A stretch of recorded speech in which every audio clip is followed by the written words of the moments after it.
Solomon சோதரர் தன்னுடைய ஐஸ்வர்யத்திலே பிரியப்படாம தேவ சித்தத்தை நிறைவேற்ற, அல்லது தேவன் சோதரம் தன்னை அழைத்த அல்லது ராஜாவா ஆக்கின நோக்கம் இந்த ஜனங்களை நியாயம் விசாரிக்க அல்லது ஜனங்களை நடத்தி கொண்டு போக தேவ ராஜ்யத்திற்காக தன்னை அர்ப்பணித்தார் அந்த சாலமோன் என்று சொல்லி பார்க்கிறோம்.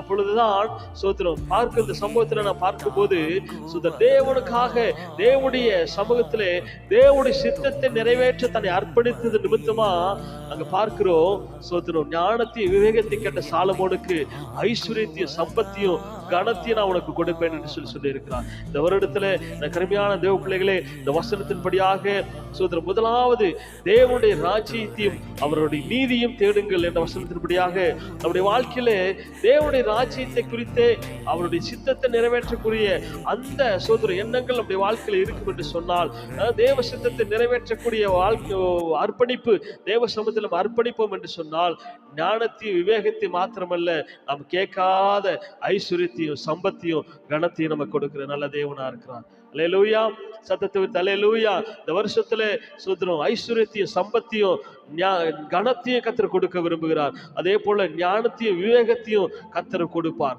இந்த வாழ்க்கையில இந்த வருஷத்துல சோதரம் நம்ம வாழ்க்கையில இதுவரைக்கும் கர்த்தரை தேடி வந்திருப்பீங்க, எந்த ஒரு எதிர்பார்ப்பு இல்லாம